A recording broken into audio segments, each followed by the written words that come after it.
Welcome to the DX Today podcast, where you get facts and no hype. I'm Ryan, and joining me today is Chloe. Thanks, Ryan. It's great to be here. And honestly, looking at the data from this past year, no hype is exactly the mantra we need. 2025 has been a whirlwind. We've moved so far beyond the "is this thing actually useful" phase into what many are calling the action era. Exactly. If 2023 was the chat era and 2024 was about reasoning and scaling, then 2025 is the year AI actually started doing the work. We aren't just talking to machines anymore. We're letting them operate our systems, drive our industrial goals, and even dictate our national energy policies. It's a massive shift.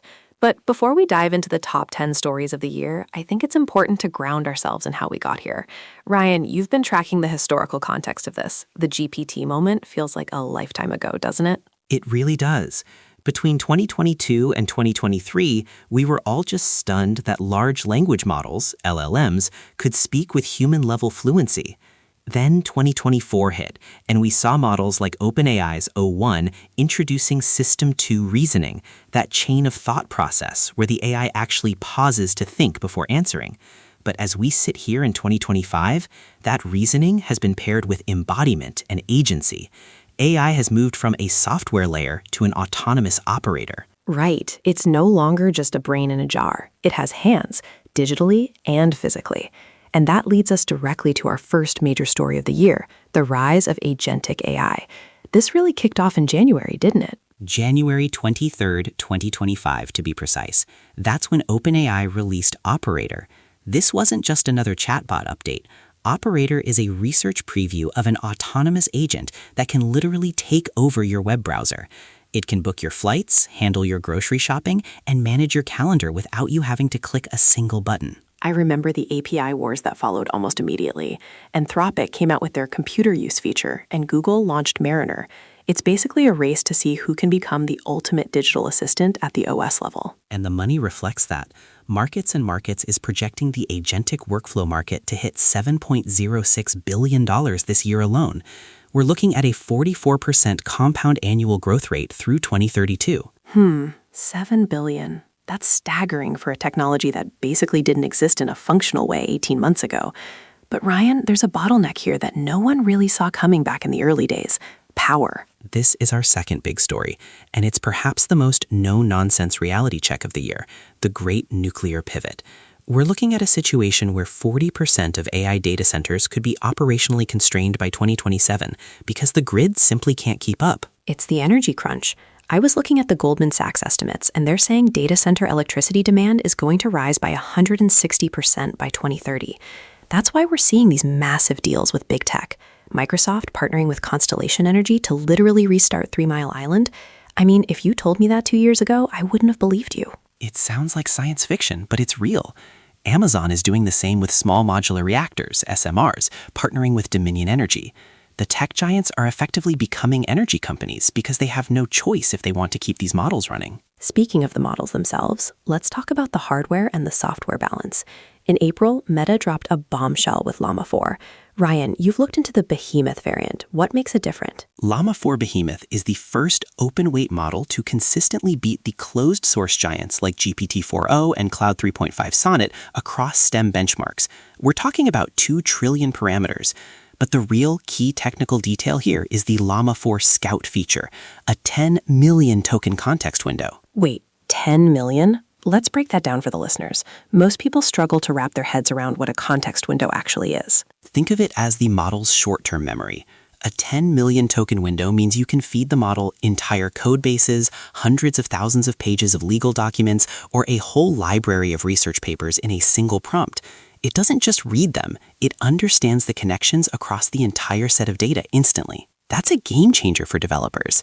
But while Meta was winning on the open source front, OpenAI was pushing the boundaries of media with Sora 2. That was the September 30th launch, right? Yes, and it wasn't just a technical demo this time. They launched a dedicated social iOS app. Sora 2 is much more physically aware. If a basketball hits a rim, it rebounds realistically now. Plus, it has native synchronized audio. But Chloe, this is where we hit our first real controversy of the year. Oh, the watermarking issue. This was a mess. OpenAI put in these moving digital watermarks to prevent deepfakes and identify AI-generated content. Within 7 days, third-party scripts had already figured out how to bypass them. It's the watermark fragility problem. It's led to these massive debates about the death of the creator economy. If you can't tell what's real and what's generated and you can't protect the content, where does that leave human artists? It's a legal nightmare, which brings us to story number 5, the EU AI Act. This is the world's first comprehensive AI law, and in 2025, it finally grew teeth. February 2nd was the big day for banning unacceptable risk AI, things like social scoring and predictive policing. And don't forget August 2nd. That was the deadline for transparency obligations for general purpose AI. It's why we saw Meta initially withholding certain Llama 4 features from the European market. They didn't want to deal with the regulatory uncertainty. It's creating this weird segregated AI experience where the US and the EU are living in different technological realities. It's a high-stakes game of chicken between regulators and developers. But while the software is being debated in courtrooms, the hardware is actually hitting the factory floors. Let's talk about the humanoids, story number 6. This is where AI gets embodied. This is one of my favorite data points from the report: Figure O2 robots at a BMW plant in South Carolina. We aren't talking about a demo. These things worked 20-hour back-to-back shifts performing sheet metal insertion. Their error rate, under 0.1%. That's incredible. And then you have Elon Musk claiming over 1,000 Optimus units will be working inside Tesla by the end of this year. He's targeting a consumer price point of $20,000 to $30,000. That's the price of a mid-range sedan for a robot that can potentially do your laundry or mow your lawn. It's the transition from lab demo to factory pilot. And speaking of the masses, we have to talk about Apple. They finally finished the rollout of Apple Intelligence in April with iOS 18.4. This is what I call the masses factor. Most people don't go to a web tab to use AI. They just want their phone to work better. Apple brought personal context to Siri.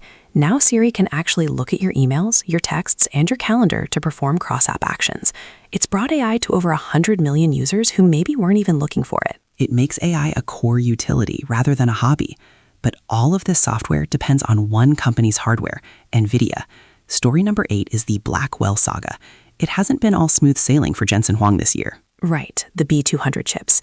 There were those reports of overheating and design flaws in the server rack interconnects. For a minute there, the market was panicking. They were, but the no-nonsense reality is that NVIDIA still has $500 billion in order visibility for 2025 and 2026.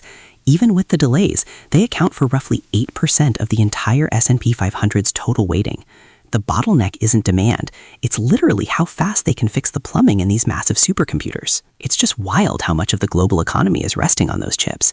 But let's look at a different kind of ROI, the human kind. Story number 9, AI and scientific discovery.